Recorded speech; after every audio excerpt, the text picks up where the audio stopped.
Ya,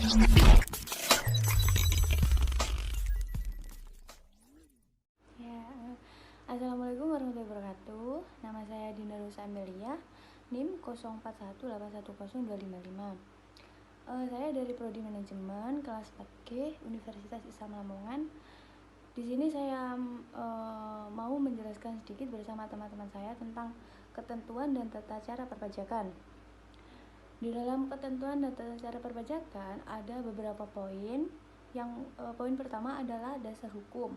Dasar hukum ketentuan pajak di sini adalah Undang-Undang Nomor 6 Tahun 1983 yang berbunyi bahwa negara Republik Indonesia adalah negara hukum berdasarkan Pancasila dan Undang-Undang Dasar yang menjunjung tinggi hak dan kewajiban warga negara. Karena itu, menempatkan perpajakan sebagai salah satu perwujudan kewajiban kenegaraan bagi para warganya, yang merupakan sarana peran serta dalam pembiayaan negara dan pembangunan nasional. Di sini ada 2 poin kewajiban. Ya, kewajiban itu berarti kita diwajibkan untuk membayar pajak dari hasil yang usaha kita. Terus yang hak itu berarti kita juga wajib mendapatkan hak untuk kita sendiri, seperti jalan yang sudah lancar, terus jalan tol, terus sarana prasarana yang kita dapatkan dari pemerintah.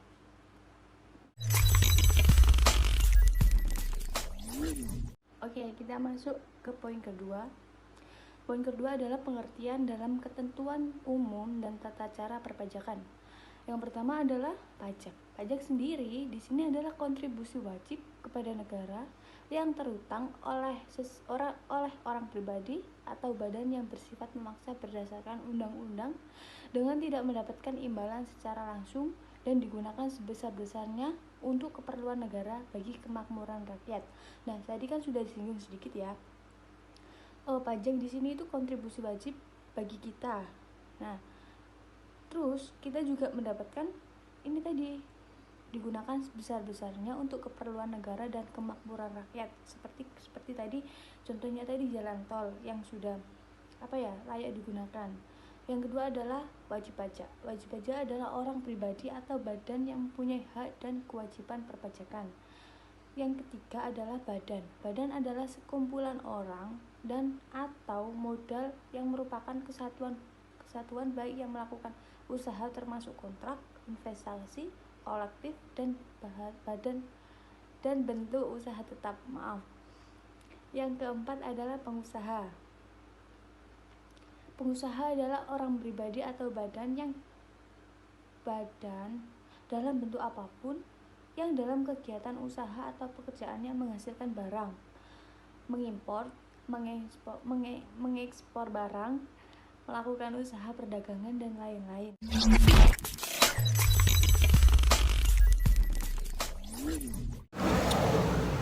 Selanjutnya poin ketiga, tahun pajak. Pada umumnya tahun pajak sama dengan tahun takwim atau tahun kalender. Akan tapi wajib pajak dapat menggunakan tahun pajak tidak sama dengan tahun takwim dengan syarat konsisten selama 12 bulan dan melaporkan kepada kantor pelayanan pajak setempat. Tahun pajak sebagaimana dijelaskan di atas adalah jangka waktu 1 tahun takwim atau tahun kalender 1 Januari, contohnya 1 Januari sampai 31 Desember, kecuali wajib pajak ternyata tahun pajaknya tidak sama dengan tahun takwim, maka wajib pajak harus melapor atau memberitahukan kepada Direktur Jenderal Pajak untuk mendapatkan persetujuan.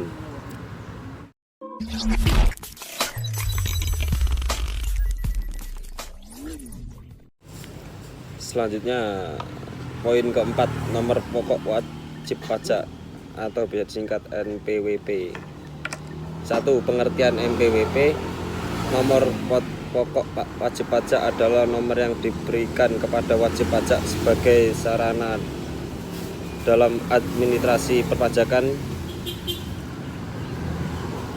yang dipergunakan sebagai tanda pengenal diri atau di identitas wajib pajak dalam melaksanakan hak dan kewajiban perpajakannya. 2. Fungsi NPWP. Fungsi NPWP dibagi menjadi 4 bagian.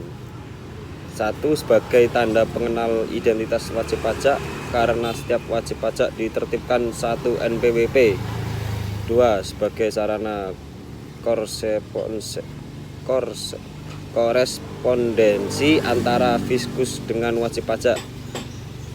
3. Sebagai sarana untuk membayar pajak yaitu NPWP dicantumkan di dalam dokumen impor dan surat setoran pajak atau bisa disingkat SPP. 4. Sebagai alat untuk menjaga ketertiban dalam pembayaran pajak dan pengawasan administrasi perpajakan oleh fiskus terhadap wajib pajak. Ketiga, tercantum NPWP. Dalam hal ini berhubungan dengan dokumen perpajakan, wajib pajak diwajibkan mencantumkan nomor pokok wajib pajak yang dimilikinya.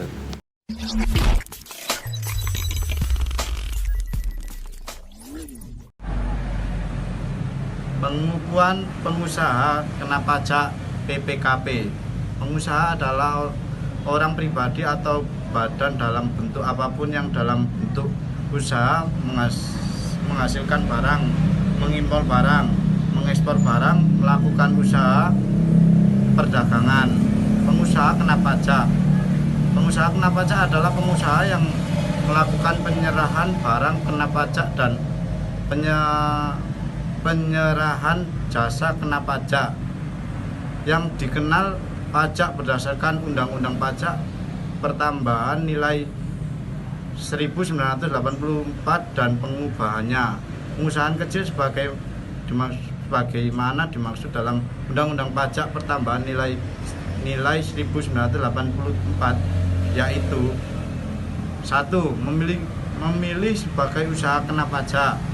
2. Tidak memilih sebagai usaha kena pajak tetapi sampai dengan 1 bulan dalam suatu tahun buku jumlah peredaran bruto atas penyerahan barang kena pajak telah melampaui batas yang ditentukan sebagai pengusaha kecil.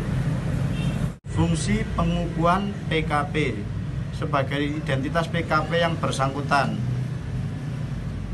B. Melaksanakan hak dan kewajiban di bidang pajak pertambangan nilai dan pajak penjualan atas barang mewah. C. Pengawasan administrasi perpajakan. 2.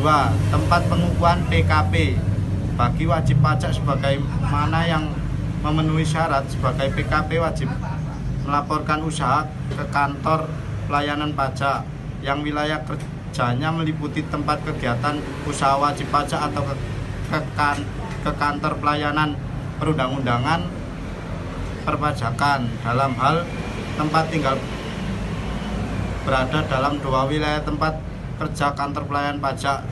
Direktur Jenderal Pajak dapat menempatkan kantor pelayanan. Pencabutan pengukuhan PKP.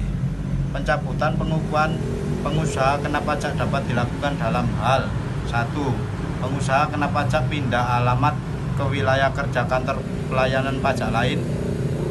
2. Sudah tidak memenuhi persyaratan sebagai pengusaha kena pajak termasuk pengusaha kena pajak yang jumlah peredaran atau penerimaan bruto untuk 1 tahun buku tidak melebihi batas jumlah peredaran atau penerimaan bruto untuk pengusaha kecil.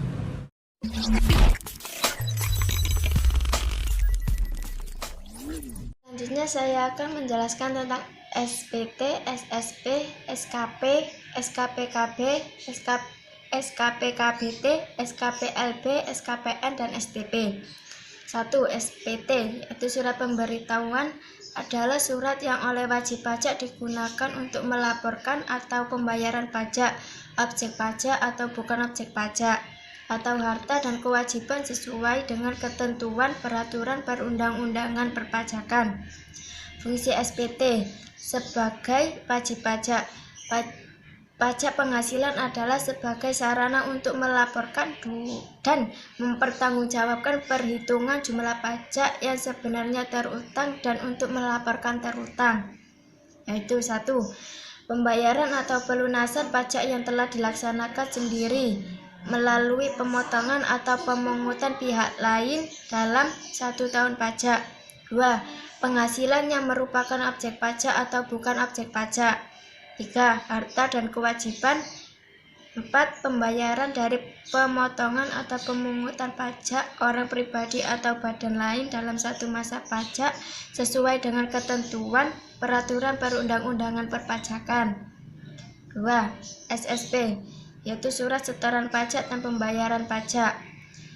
Surat setoran pajak adalah bukti pembayaran atau penyetoran pajak yang telah dilakukan dengan menggunakan formulir atau telah digunakan dengan cara lain ke kas negara melalui tempat pembayaran yang ditunjukkan oleh Menteri Keuangan. Fungsi surat setoran pajak berfungsi sebagai bukti pembayaran pajak apabila telah disahkan oleh pejabat kantor penerima pembayaran yang berwenang atau apabila telah mendapatkan validasi. 3. SKP surat ketetapan pajak, yaitu surat ketetapan yang meliputi surat ketetapan pajak kurang bayar, surat ketetapan pajak kurang bayar tambahan, surat ketetapan pajak nihil atau surat ketetapan pajak lebih bayar. 4. SKPKB, yaitu surat ketetapan pajak kurang bayar, yaitu surat ketetapan yang menentukan besarnya jumlah pokok pajak, jumlah kredit pajak, jumlah kekurangan pembayaran pokok pajak, besarnya sanksi administrasi dan jumlah pajak yang masih harus dibayar. 5. SKPKBT, surat ketetapan pajak kurang bayar tambahan, yaitu surat ketetapan pajak yang menentukan tambahan atas jumlah pajak yang telah ditetapkan. Fungsi SKPKBT, yaitu koreksi atas jumlah yang terutang menurut SPT-nya. Kedua, sarana untuk mengenakan sanksi. 3. Alat untuk menagih pajak. 6. SKPLB, surat ketetapan pajak lebih bayar, yaitu surat ketetapan pajak yang menemukan jumlah kelebihan pembayaran pajak karena jumlah kredit pajak lebih besar daripada pajak yang terutang atau seharusnya tidak terutang. Fungsi SKPLB, yaitu sebagai alat atau untuk mengembalikan kelebihan pembayaran pajak. 7. SKPN, surat ketetapan pajak nihil, yaitu surat ketetapan pajak yang menentukan jumlah pokok pajak sama besar dengan jumlah kredit pajak atau pajak tidak terutang dan tidak ada kredit pajak atau pajak tidak terutang dan tidak ada kredit pajak. Penerbitan SKPN apabila setelah dilakukan pemeriksaan jumlah kredit pajak atau jumlah pajak yang dibayar sama dengan jumlah pajak yang terutang. 8. STP, surat tagihan pajak, yaitu untuk melakukan tagihan pajak atau sanksi administrasi berupa denda atau bunga. Fungsi STP yaitu sebagai koreksi atas jumlah pajak yang terutang menurut STP wajib pajak. 2. Sarana mengenakan sanksi administrasi berupa bunga atau denda. 3. Alat untuk menagih pajak.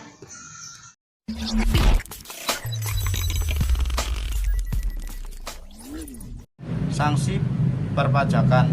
Sanksi perpajakan jaminan bahwa ketentuan peraturan perundang-undangan perpajakan, norma perpajakan akan dituruti atau ditaati atau dipatuhi. Dengan kata lain, sanksi perpajakan merupakan alat pencegah agar wajib pajak tidak melanggar norma perpajakan.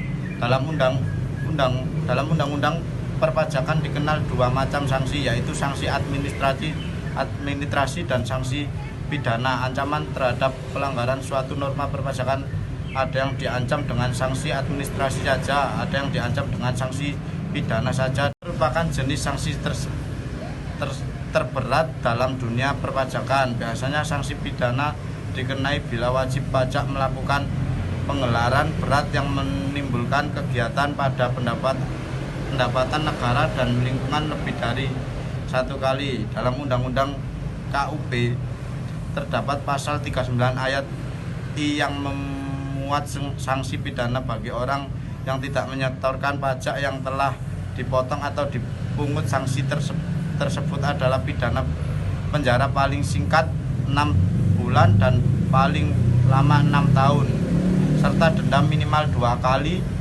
pajak teruntung dalam maksimal 4 kali, pajak terutang yang tidak dibayar atau kurang dibayar.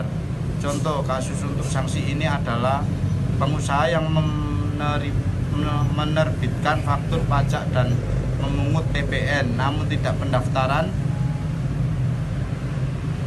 tidak mendaftarkan diri dan melaporkan kegiatan usaha untuk dikukuhkan sebagai PKP, sehingga PPN yang dipungut tidak disetorkan ke kas negara. Sanksi kedua, sanksi administrasi. Sanksi administrasi perpajakan terdiri dari sanksi denda, sanksi bunga, dan sanksi kenaikan sekian. Sanksi tersebut dilakukan untuk sebagai jenis pelanggaran aturan. Pengenaan bunga. Pengenaan bunga, sanksi berupa pengenaan bunga ini berdasarkan pada pasal 9 ayat 2A dan 2B UU KUP. Dalam ayat 2A dikatakan wajib pajak yang membayar pajaknya setelah jatuh tempo akan dilakukan denda sebesar 2% per bulan yang dihitung dari tanggal jatuh tempo hingga tanggal pembayaran. Sementara pada ayat 2B disebutkan wajib pajak yang baru membayar pajak setelah jatuhnya tempo menyampaikan SPT tahunan akan dikenakan denda sebesar 2% per bulan. Peace.